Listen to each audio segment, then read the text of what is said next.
What is a safe space? As the sun setting, I'll not have much light left, so let me just do this one time.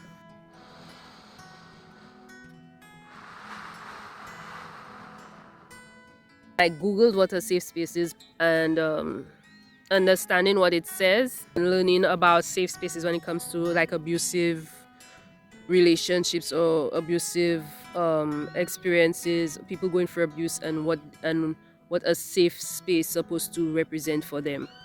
I learned that people like to throw words around the same way they like to throw the word team around at their convenience, the same way they like to throw the word safe space. It's not true.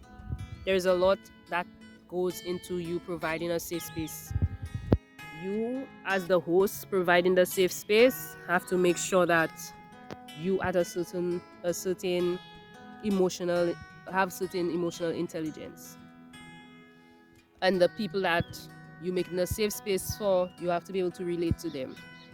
In my opinion, I speak for me. So having learned the experience learned the lesson I've learned from the experience I've had with safe spaces and employers talking about safe spaces, and it's not a safe space because, for example, a few of us voiced us feeling biases in the office. We had an office coach and she wanted to review her services and the quality of it, but she did a survey. We answered the survey, and a few of us expressed that, that we experienced bias and there was, stuff going on. And then, having done that, watch how it escalated. Watch how it, okay. Having done that to the office coach, she mentioned it to the office manager. The office manager felt like she needed to address it. So she brought in somebody to talk to us about biases. The lady who spoke to us about biases, who was from something on the island that had to do with, I forgot the name of the thing, I'll post it. The lady who did the training, tried to create, she said it was a safe space. So we could express what we felt about ourselves, and do we feel like there are certain biases in our workspace with our co-workers. And so we expressed it, and it had to do with our employer, a few of us, three of us. All right, so we did that, and it was supposed to be a safe space. The employer felt like we were calling him a racist. After the lady training us explained what biases is, what a bias is, and she explained that we all have biases, and that to me was like boom. I didn't even like, it's true, we all have biases. After she explained all of that, and we shared, because it's a safe space, what we experienced. I cannot go into detail about what I experienced now, it'll make the video even longer, but we expressed it. What happened there? While the office manager went on maternity leave, one of the girls who mentioned, who expressed herself, was made redundant when she came back from vacation. When the office manager came back from maternity leave, she was made redundant. She was the one that helped us to speak in the safe space.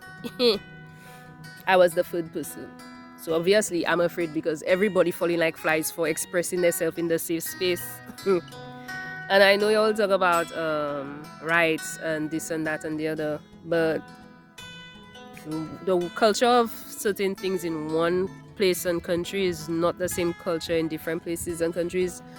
And having practiced and knowing people's their rights and stuff like that, it takes a lot when you see they have like the same system that's put there to protect you is the same system that is the one that's harming you. So you have to be very careful how you walk in, because the island is a very small island. Everybody know each other, and the ones that are powerful are the ones that actually pull in the strings. So you have to be careful how you move in when you're expressing yourself about certain things. So my lesson in that was that I have to be careful when I say a space is a safe space. I have to be mindful of creating an actual safe space, a space where I can relate to others, and I am emotionally intelligent, and I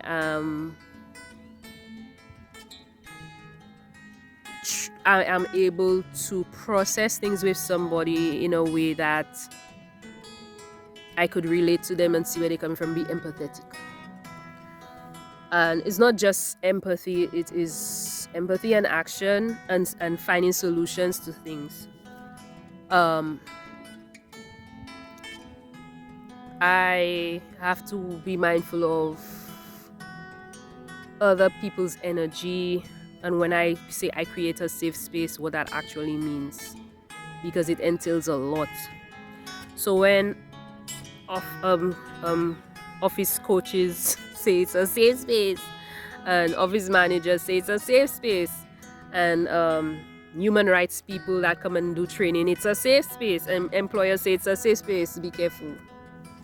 I have to be careful I have to care fully about creating safe spaces for myself and safe spaces for others, and be mindful of a safe space and what it means.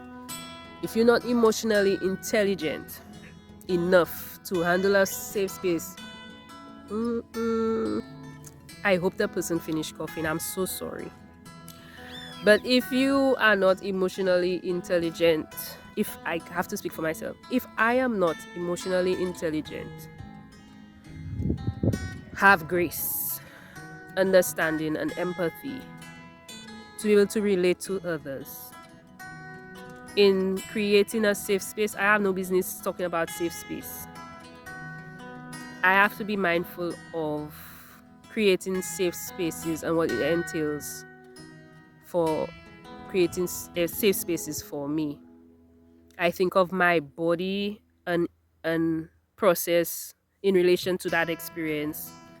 Is it a safe space? Am I making it a safe space for me to live in? My body, my temple, am I making it a safe space? The same way countries have their boundaries and they do all of this security thing when you want to go in the country, and it's a lot to come and work in Bermuda. It was a lot of, I had to do an exam in St. Lucia, I had to do an exam in Bermuda, I had to fill out a whole bunch of forms, the employer had to do forms, and I had to sign them and fill them out, and it was a lot for them to qualify me as safe enough to be in their space. So what I putting in place to make things qualify to be in my space?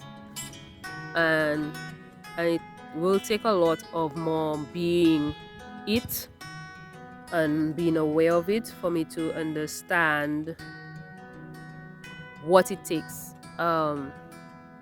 and to put things in place for that safe space for others, because I like helping people, and I learned too that there's a thin line between like, you have to be careful about helping, and it's better to be supportive. So because even in helping, like, I've been very controlling of situations, so I have to be mindful of that.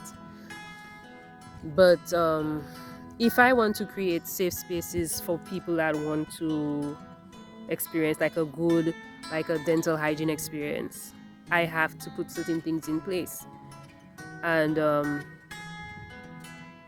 if it's something where I want to create a business or I want to create art, I have to put things in place. So I am responsible, and I taking into consideration what kind of space it is, what it represents, and what it would mean to have that space for me, and to have people come into that space, what it would mean for others. So that's why I overthink a lot. I don't just do things. I am very very detail oriented. Like, I put myself in every perspective of the thing, overview, look around, make sure I like before I actually do something. or say something, even will say something. But sometimes I don't say nothing at all. If I think like, nah, I can't trust that the other parties involved will yeah, will get what I'm saying. So yeah, I have to be it first, and then others will see. I'm not, I have no, I'm not to be concerned about, I'm not to be concerned about how it go look and try and pretty it and stuff, but I still have to be responsible. Yes, why you calling me like that? But yeah, I appreciate myself for for doing this because it's a lot. I will be mindful of how I speak to myself.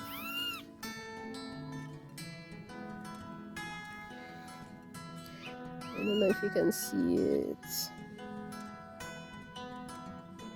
I swear it looked like it's shining right on me. To be mindful of how I speak to myself in a safe space, in a safe way, in a safe space. Make it a safe space for me.